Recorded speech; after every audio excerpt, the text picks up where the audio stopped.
All right, welcome back. We're ready to put the differential back together. Before we do, I've been told I have to do this.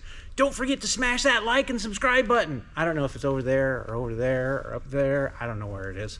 Anyway, that's out of the way, so now I don't have to do that again. I got a lot of stuff cleaned up. Let's take a look. I checked all the bushings on all the spider gears, and they're in good shape. Side bearings, if this was actually going in a car, I would probably replace these. They've got a little pitting and they're definitely discolored. Let me get around the front here. Well, let me get this before I go around the front. So when you're cleaning this out, it's very important to clean in this. You see this slot here where my screwdriver is, or my flashlight is, and this slot up here. Can't get the angle. There it is. This slot up here, because that's what runs the oil through the pinion bearings, and then there's a hole in the front here that it comes back out the bottom. So we need to make sure there's no debris left in those passageways and clean that all out. Other than that, just general clean is fine. And so now we'll come around the front. Show you this spot up front. That's where the oil returns. You can see my pinion bearings is hammered.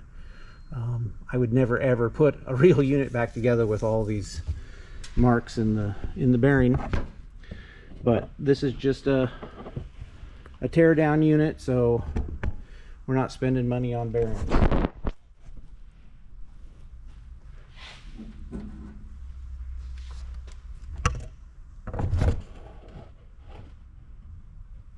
Okay, so the first thing we're going to do is we're going to put our pinion back in. And unfortunately, I don't have an assistant here to help me out with this, so this is a little more difficult than if you do. So the pinion goes in. I'm going to go this way a little bit so gravity helps me. And then our bearing goes on. And that bearing is pressed on to this shaft. So I'm going to use a little bit of persuasion, not much, and again, this is going to suck without an assistant.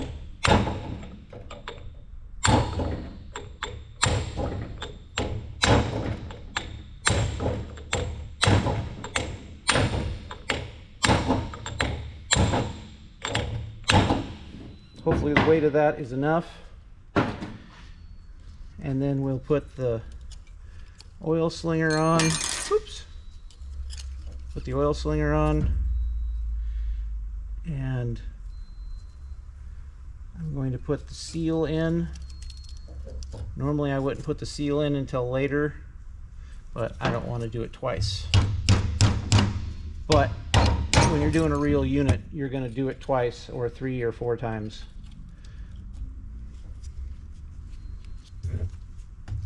So we wait until we get everything right and done, and then we put the seal in.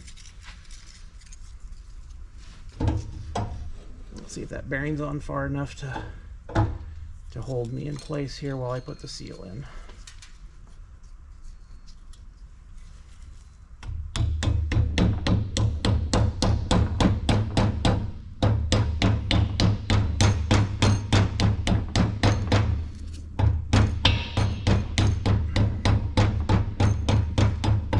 Again, because I know this is going to come apart again and again, I'm not going to seat the seal all the way. That'll make it a little bit easier for the next person to get it apart.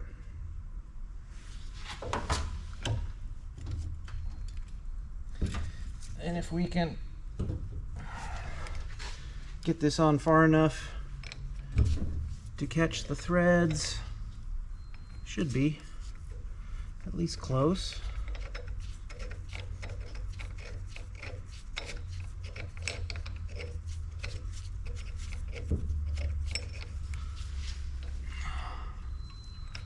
Hold my tongue to the left a little bit, and it finally caught. So now we can hook up our wizard staff.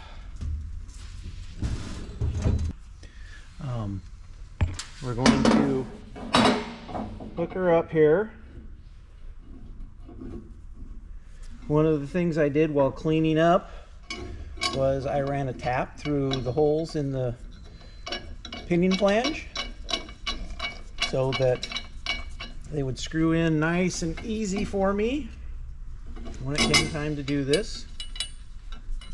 You may note that I don't have the original bolts that came out. That's because somebody else came and took my bolts and didn't bring them back. So now that we got that on there, and that will hold the pinion flange from turning, now we just tighten this. Never with an impact, always by hand.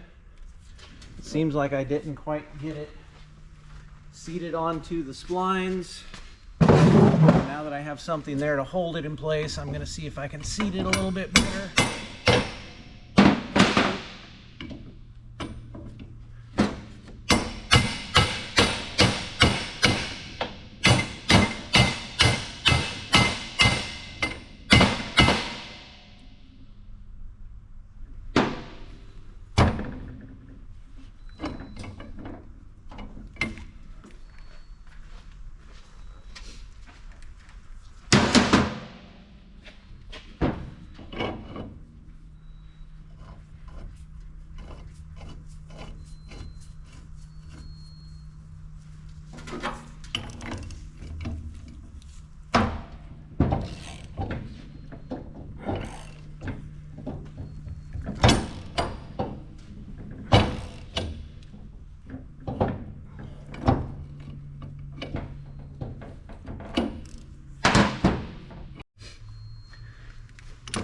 Okay, I had to go get a longer ratchet so I could wind this thing on, and you guys didn't want to watch me wind it on anyway.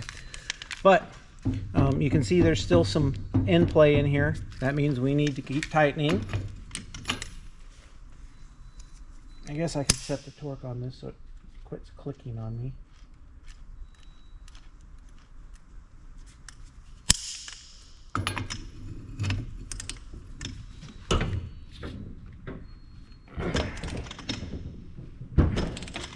So we'll tighten her up a little bit more. And we'll check that end play. Still got end play. So we just keep tightening.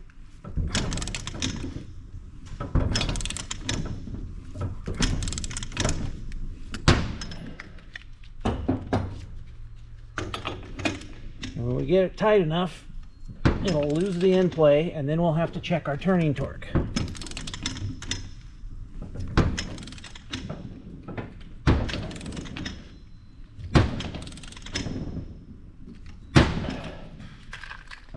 Okay, no more in play.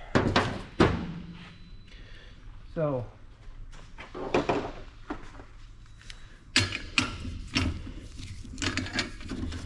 take the staff off here.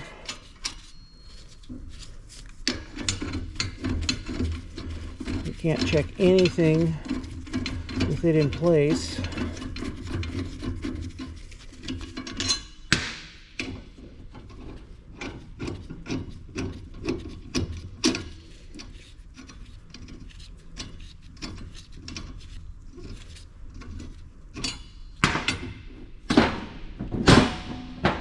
Give it a quick feel, and it's definitely not tight enough.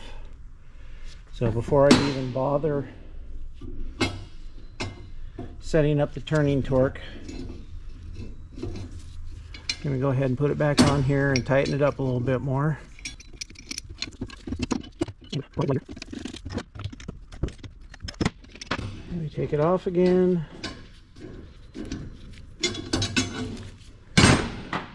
Give it a quick feel by hand. It's got a little bit of tension now, so we're going to go ahead and check it.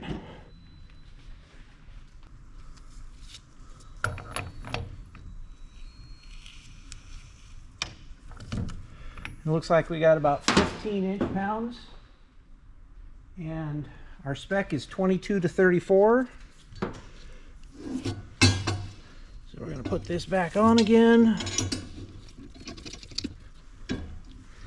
And that is the way of the universe when you're working on differentials. Is you do a little bit and you check it, and you do a little bit and you check it, and you do a little bit and you check it. Whether it's setting up the backlash or the pinion depth or any of that, you move it a little bit and you have to put it all back together and check it, and then you do it again.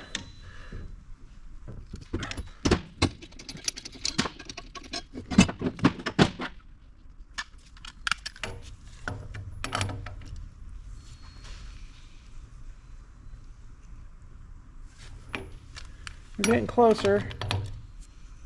That's maybe, depending on where it is, closer to 20. We're still not in our 22 to 34 range. So we do it again.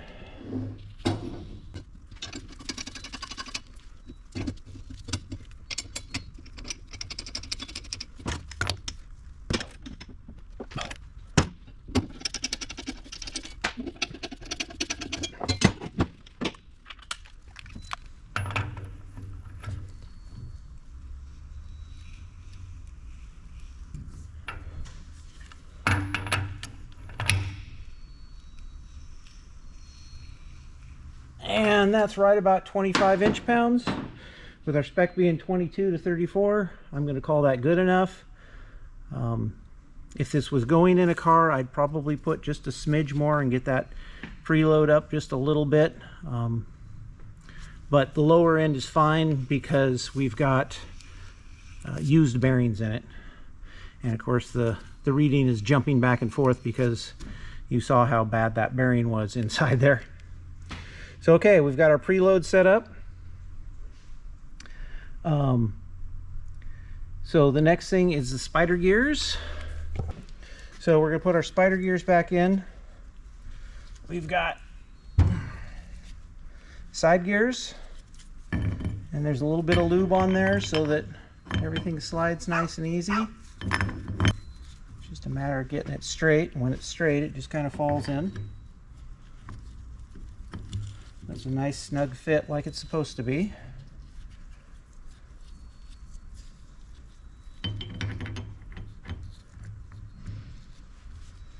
And we put our spiders in here.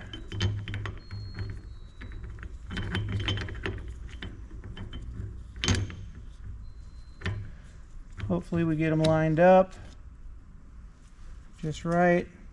Just use my finger to check. Both of them are lined up. So we can put our pin back in, and that holds everything in place.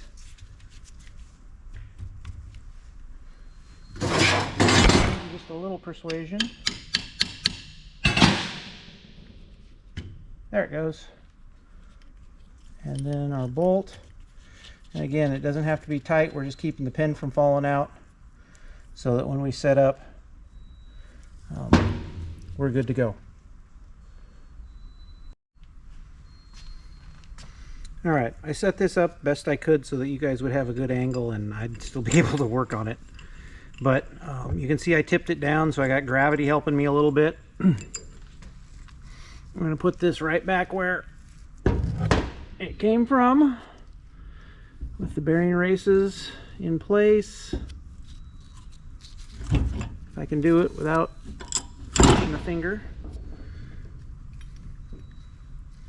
And then remember the chamfered edge here goes to the outside. I'm hoping this will just pop right in. Again, a lot of this is much easier with a lab partner than trying to get it done by myself. So we put this side in. We set the differential over there. put this bearing race in.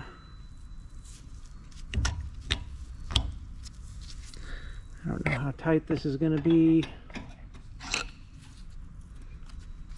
It's a little bit snug, which is perfect. Can you guys see that? You can bump it back a little bit there. So this piece of wood is just way too big, but it's the one I could find. So if you just tap that in, until it's seated, there it is. Okay, so we've got that in and set. We've got the marks. There's 2 marks here and 2 marks here. So this bearing cap goes on this side. And we'll just start those by hand. Here's the 1 mark on my other side, and you can see the arrows both point outboard, just like when we took it apart. Get that started. I'm just going to run it in with a small ratchet. Okay, there we go. So let's run this in here real quick. These are nice and easy. Just running right in with hand pressure.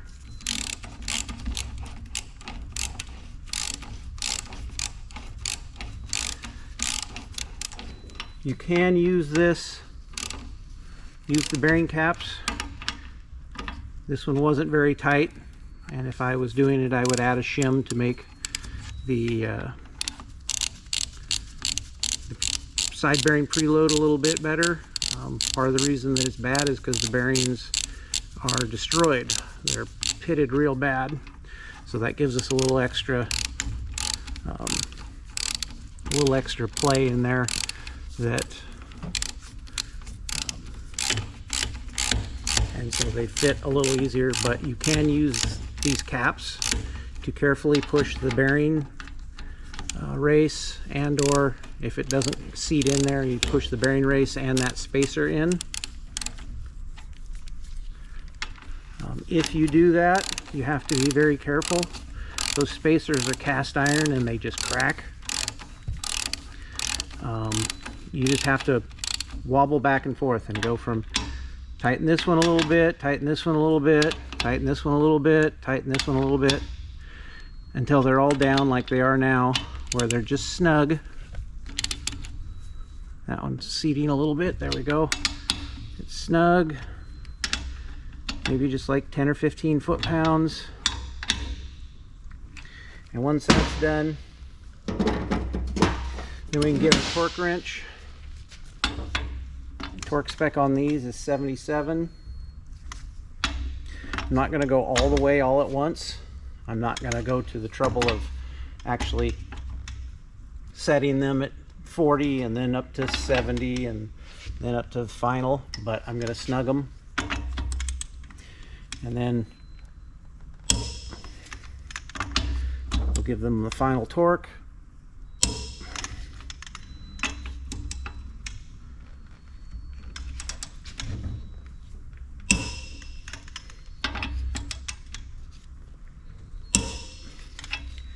And of course, always recheck your torque.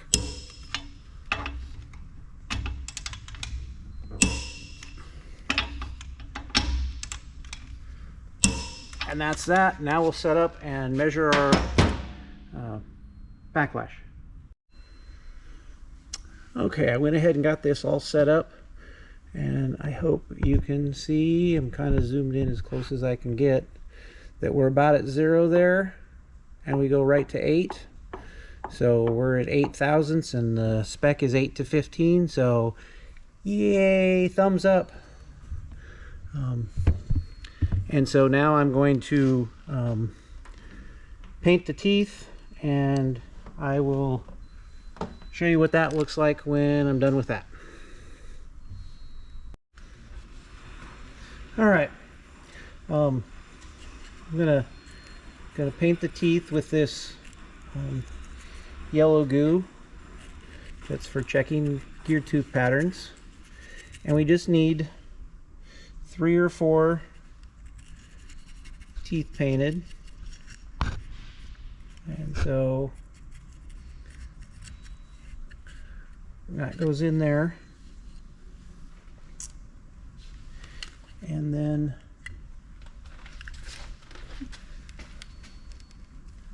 so I'll go ahead and paint 4 here.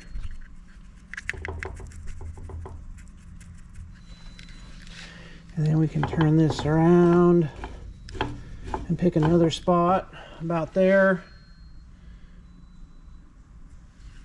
And we'll paint a couple teeth over here.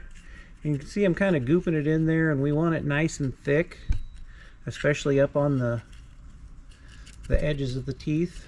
We don't need anything. We don't need down in the bottom of the, but we need it nice and thick on the teeth so that we get a nice clear pattern when we do it. And then we'll run it around again. I guess I got a little too far. You want to do it in about 3 different places, and I see the first one I did is coming around the bottom, so we'll go ahead and go up here a little higher than I meant to.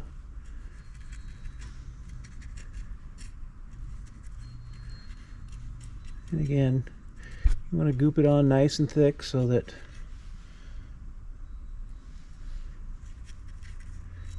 you get a good pattern in it when we run it. Okay, let me change my angle here a little bit. I have a drill with a socket on it. I don't know if I'm going to be able to reach to do this, but we put a little pressure on the ring gear so that as the drill turns it, it has to put pressure on the teeth to make it go around. Now we go around a few times, then we change the drill, change where our pressure is, and run it around the other way.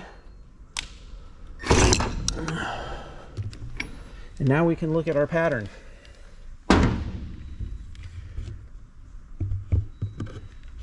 And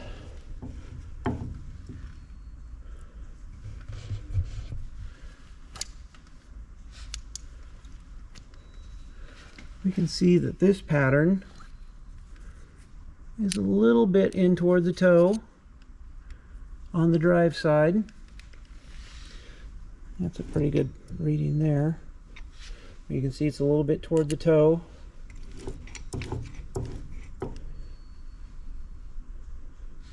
And the coast side, you can see, is a little bit toward the heel. So that tells us, we look at our chart, and that'll tell us what we need to adjust. So they all kind of look the same. Drive side is toward the toe, and coast side is toward the heel. And so look that up on your chart and make the corrections that you need. So once that's done, we can go ahead and put our axles back in,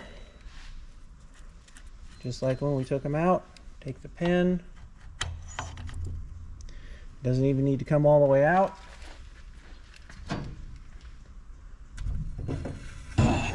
Slide the axles in.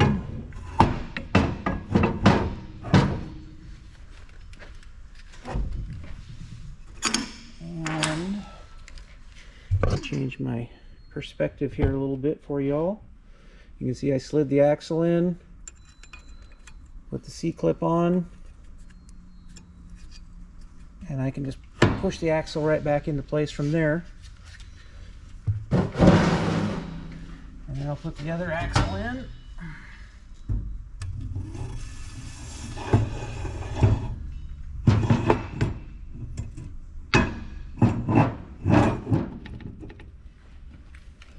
You have to be careful about how much you turn it so you don't drop your spiders.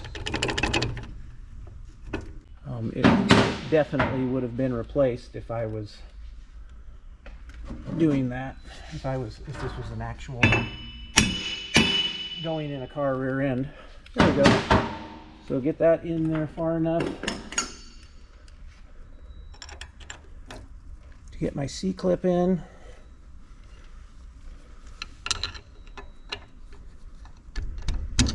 A little persuasion for this one. Pry the axle back in, and then our pin can go in. Oops, almost dropped my camera. Pin goes in, make sure this hole lines up at the right angle.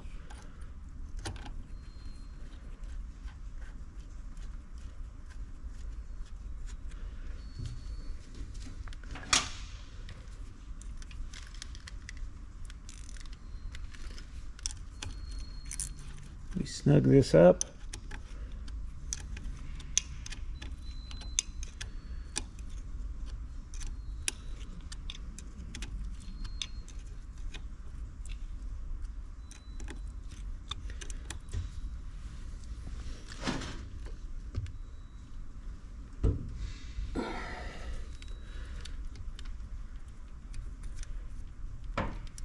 And then we get our wrench unstuck from the bolt.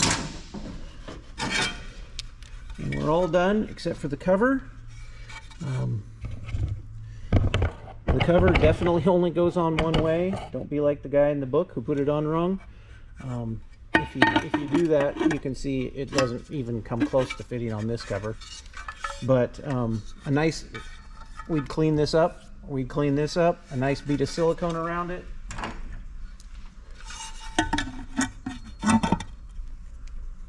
Get a couple of bolts to hold it in place.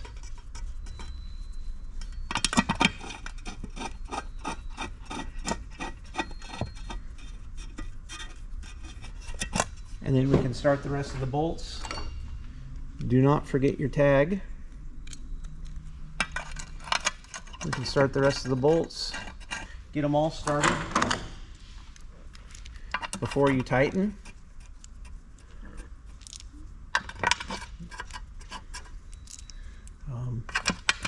You don't know how many times I've seen guys, they just start zipping the bolts down. They're like, oh, it's in the right spot. Well, it's not, because it can move and wiggle just enough that you can't get a bolt in. So don't be that guy, because then you got to break your silicone loose and you can make a mess out of things. So that's it. We'll tighten those down and we're all back together.